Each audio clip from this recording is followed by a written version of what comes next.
Hey guys, I was thinking that maybe somebody would want to see this little guy. This is the Colonial patch from Bark River Knife and Tool. I got this about a year ago in a trade. I traded my little Canadian for this, and I'm very pleased with this knife. You haven't seen it a lot. It wasn't a few of my videos, but I do actually work with it quite a lot. The grind on it is a full height convex and it's very shallow, which makes it a nice slicer. It's small, and the handle, although you can see it's not very big, gives me full grip. What I really like about it is that if you want to carve, you can take pretty decent chunks of wood from your stick, and in the chest lever grip, that's where it's most comfortable. You know, putting a point on a stick when the knife bites in this deep, it's not really a problem. All you're limited by is the length of the blade. You might have to shimmy it up to the handle again and go on from there.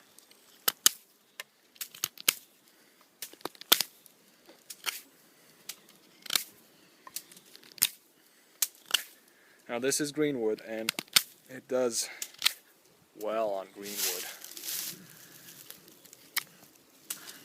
In the hammer hole position, the knife might get a bit uncomfortable. If you try to do a lot of power cuts, it will push the spine into your hand. So the handle is not big enough for that. If you really want to keep doing power cuts, at some point it's going to bother you.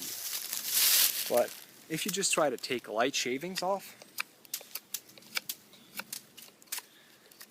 you know, because it has this nice convex on it, no problem. It's really a pleasure to carve with this knife. The handle's G10 and it's really heavy. But being that this is such a small knife, it's easy to control.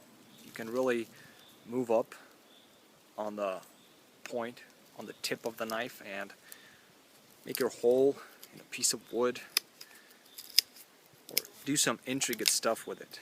Now, how sharp you want to have the tip, that's entirely up to you. Me, I like a tip that's not that sharp. I want to be able to dig with it, but I don't want a tip like on the Moras. Because at some point I'm probably going to abuse the knife a bit, and I don't want the tip snapping off. You know, it's the same for my paramilitary too. I took the tip down from the spine side of the knife just to give it a bit of extra strength, so I don't have to worry about it breaking off. Like I said, this is a pretty neat little knife, and holding it like this, like I said, in the chest lever grip, it's very comfortable.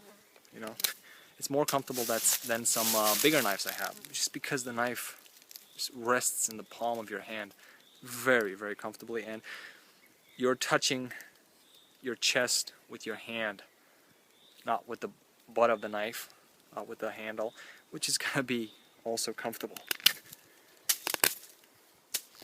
And you can see chunks of wood are pretty decent. Now, this is a full tang knife with the tang exposed, so you can baton with this.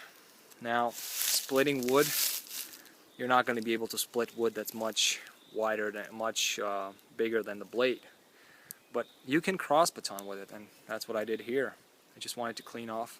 There was a big knot here, and I wanted to take that off, so no problem with that. You can see, for slicing, it does excellent.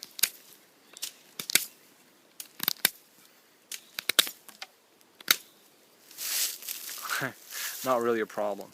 The steel in it, I didn't find much information but a friend of mine told me it's 52-100.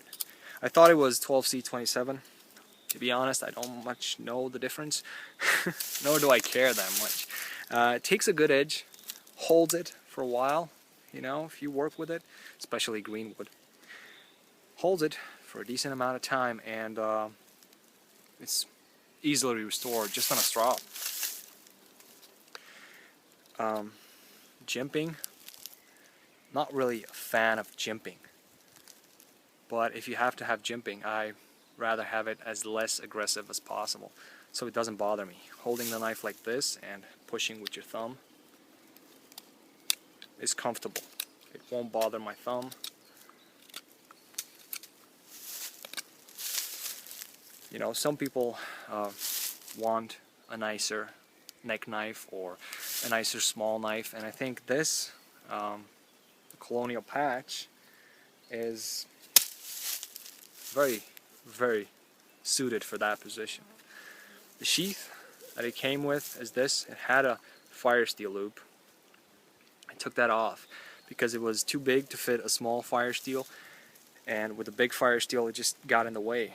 So I carry this very seldomly on my belt. I just carry it in my front pocket, you know, and it feels great. You can carry this as a neck knife. Sure, a Mora will do perfectly fine. Like I said, some people like a higher quality knife, and Bark River does make good knives. And if you're with people and you want to carve something, pulling this knife out, nobody's going to ask you silly questions. Everybody's going to say, wow, that's a cute little knife. Oh, and it's so sharp. So, you know, the Colonial patch. It's a very decent knife. I'm not good with measurements. You can find those somewhere. I just wanted to show this knife in case somebody cared. It's very small, very comfortable, and like I said, batoning with this knife is not really a problem. You just got to pick your fights. Splitting wood, this is green wood. It wouldn't be a problem to split this in two if I wanted to work with it. But let's say I don't want to do that. Let's say I just want to cut the ends off, you know. All you have to watch out is for your fingers, basically, you know.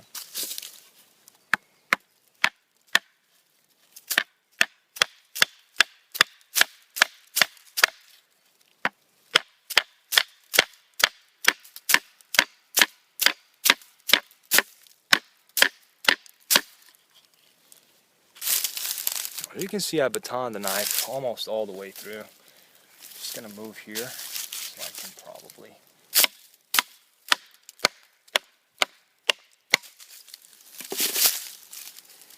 There you go. And the knife is fine, you know. This for me is not so much a necessity as it is a test of how good the heat treatment is on the knife.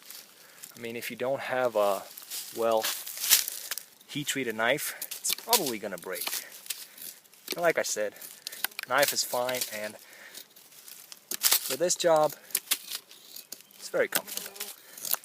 You know, even though I'm holding it like this and I'm pushing down a bit harder than I should, it could push the knife into my hand right here and get uncomfortable if I keep doing this for a longer time, like I test my handles. But you can see, knife does. As a bushcraft knife, it's very, very suited. This is dry, and I'm gonna split this in two. And I'm gonna work with the split here. I mean, if the knife can cross baton through a piece of wood, it's really not gonna have a problem splitting wood. You know, unless you tackle fights you can't win. You know, but you can see it. It's doing the job, and it's doing it rather well. Let's go from this side.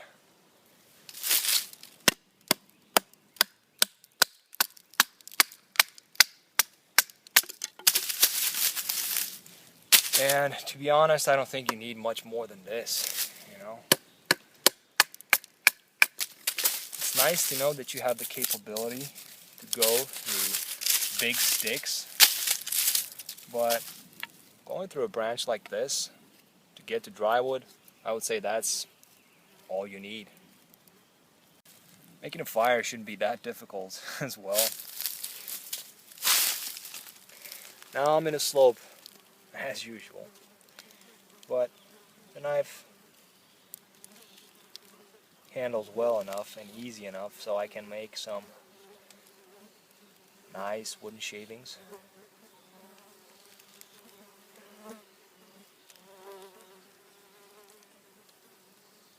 For this, all you need is a sharp knife.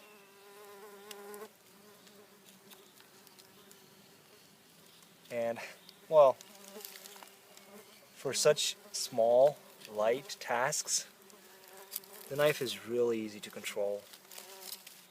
You know, you don't have to push hard, and the chubby handle really gives you enough support.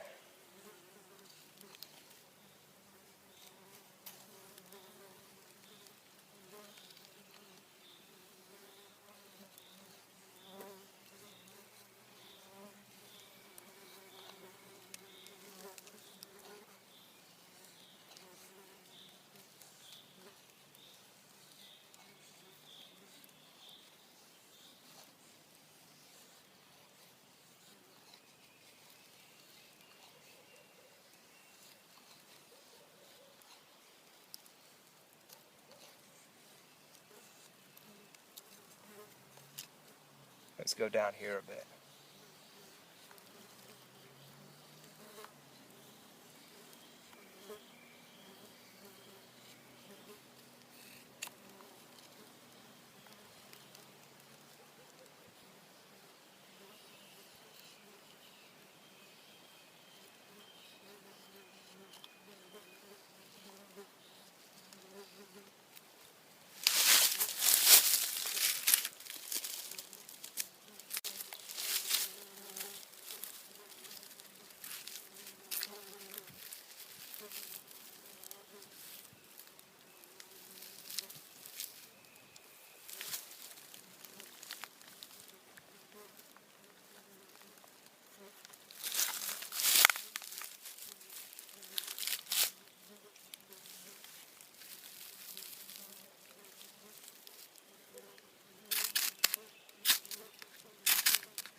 I could have taken the time to make the shavings a little finer and get it going from the first or second spark, but I didn't want to take your time. So you've seen the knife throws off great sparks from the ferro rod because the spine of the knife is sharpened really well.